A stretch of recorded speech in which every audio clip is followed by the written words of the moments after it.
Hello everyone! Again, this is April and welcome back to our channel!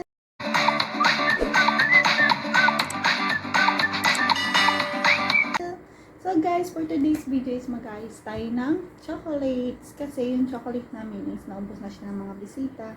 So pang-arrange ulit sa akin. I-refill natin yung chocolate. Ito po yung chocolate na ilalagay natin, which is Patchy.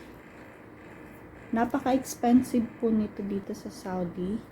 Yes, it is one of the expensive chocolates here. Maybe mga 30 pieces or 25 pieces nito is nasa 500 reals.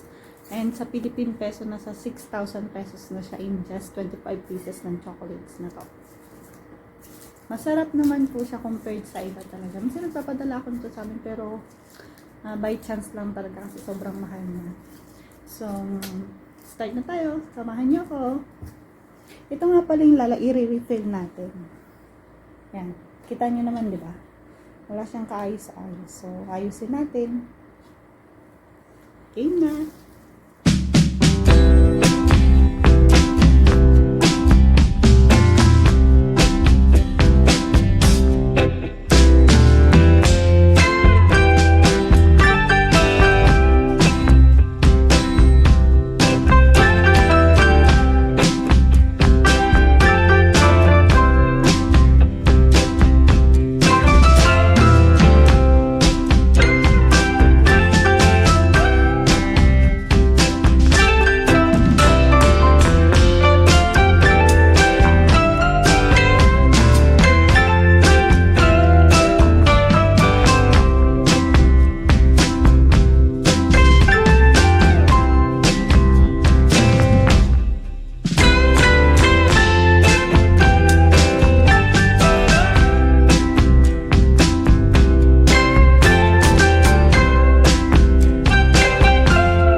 I love chocolates guys, pero hindi ako masyado para kainin kasi madali ako magkaroon ng tonsillitis. So, even I love chocolates, hindi talaga ako masyado kumakain. Kasi naman lumala yung nalaman natin. Siyempre, health first. Kasi ako kumakain ng chocolate, pero after naman, magsasuffer ka ng sa may mga diabetes dyan.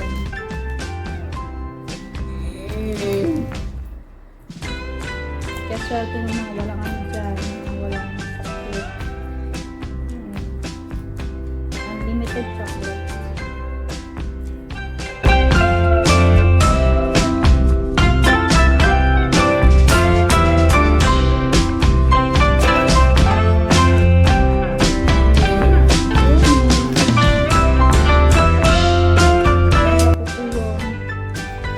Sanay na kayo kasi sa lahat ng video ko, lagi siyang kasama yung background music ko na yun.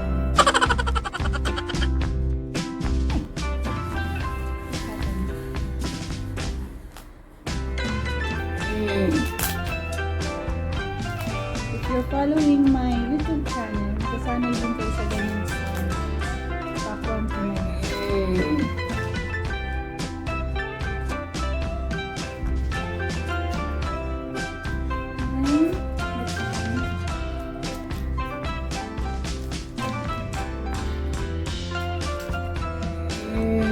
Alam niyo dati, itong isang ganito, malaki siya. Parang malaki siya ng 5 piso natin dati. Siyempre ngayon, crisis na. Lumiit na lang din siya. Maliit na lang siya ngayon. Ganyan siya kalit ang mahal-mahal. Kapag may nag-regalo sa inyo ng patsi, wow na wow. Kumbaga dati ang usong i-regalo is yung mga Ferrero. Yung Ferrero dito parang wala na lang. Parang original chocolate. Kapag may nagregalo ng Ferrero sa amin, ay, Ferrero pa rin.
That's it guys. Natapos na natin ang ating chocolate refill. So, So again, thank you for watching. Please don't forget to like, share, and subscribe to my channel. Bye!